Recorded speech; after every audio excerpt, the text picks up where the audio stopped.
कुरुक्षेत्र में कौरव और पांडव की लड़ाई में दुर्योधन कौरवों का सबसे बड़ा भाई था। दुर्योधन अधर्मी, जिद्दी और मूर्ख भी था।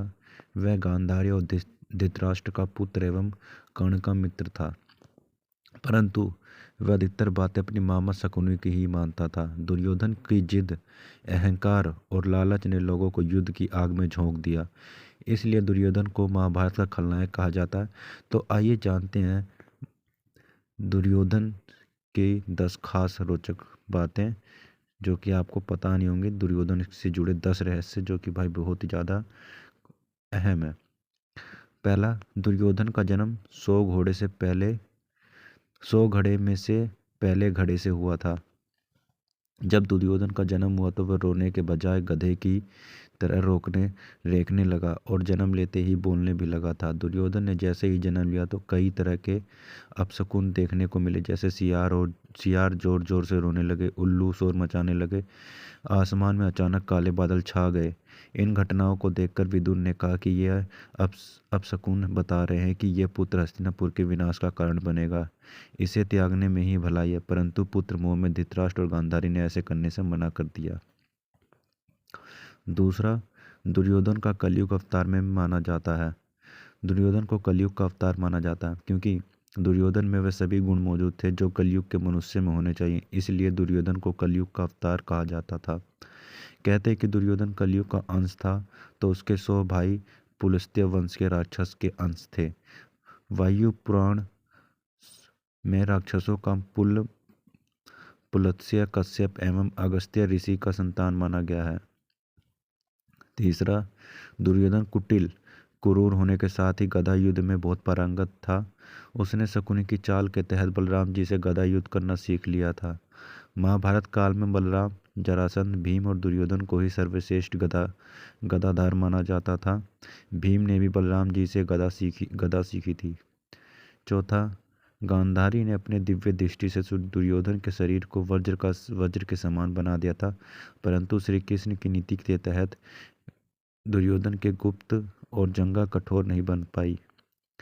पांचवा, दुर्योधन की मृत्यु सबसे अंत में हुई और ख़ास बात यह है कि महाभारत के 18 दिन तक चले युद्ध के अंत के बाद दुर्योधन और भीम बच गया। युद्ध हुआ जिसमें भीम ने दुर्योधन की जंगा उखाड़ फेंक दी थी, जिसके चलते दुर्योधन की मृत्यु हो गई थी। एक बार महर्षि मैत्री हस्तिनापुर पधारे। विश्राम के बाद धृतराष्ट्र ने पूछा, भगवान, वन में 5 पांडव कुशल पूर्वक तो है ना? महर्षि ने कहा, वह कुशल है, लेकिन मैंने सुना कि तुम्हारे पुत्रों ने पांडवों को जुए में धोखे से हराकर वन भेज दिया। ऐसा कहकर पीछे मुड़ते हुए उन्होंने दुर्योधन से कहा कि तुम जानते हो पांडव कितने वीर और शक्तिशाली हैं? महर्षि की यह बात सुनकर दुर्योधन ने क्रोध में अपनी जंघा पर हाथ से ताल ठोक दी। दुर्योधन की यह उड़नतता देखकर महर्षि को क्रोध आ गया और उन्होंने कहा, तू मेरा तिरस्कार करता है, मेरी बात शांतिपूर्वक सुन नहीं सकता? जा, उड़नतता, जिस जंघा पर तू ताल ठोक रहा है उस जंघा को भीम अपनी गदा से तोड़ देगा। बस यही साफ दुर्योधन को ले डूबा। छठा, रिश्तों में दुर्योधन जहाँ अर्जुन का सौतेला भाई था, वहीं वह श्री कृष्ण का समधी भी था। श्री कृष्ण के पुत्र सांबा ने दुर्योधन की पुत्री लक्ष्मणा से विवाह किया था। अर्जुन और श्री कृष्ण में भी आपस में ही भाई थे, क्योंकि अर्जुन श्री कृष्ण की बुआ कुंती का लड़का था।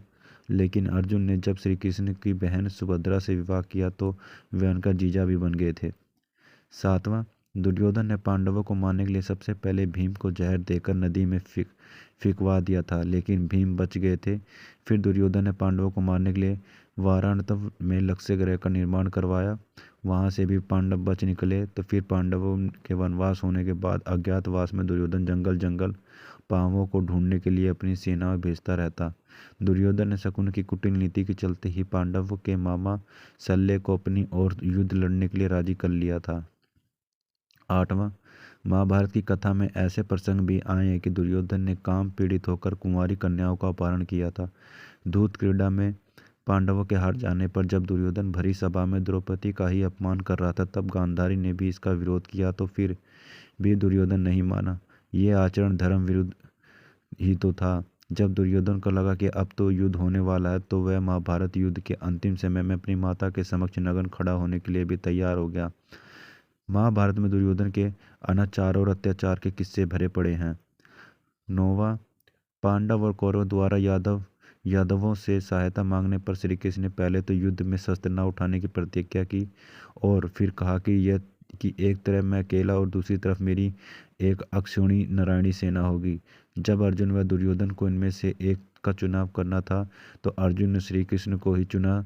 तब श्री कृष्ण ने अपनी एक अक्षौणी सेना दुर्योधन को दे दी और खुद अर्जुन का सारथी बनकर स्वीकार किया।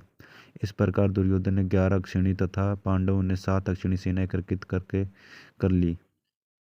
10वां, दुर्योधन की पत्नी का नाम भानुमति था, जो मल्ल और द्वंद्व युद्ध में पारंगत थी।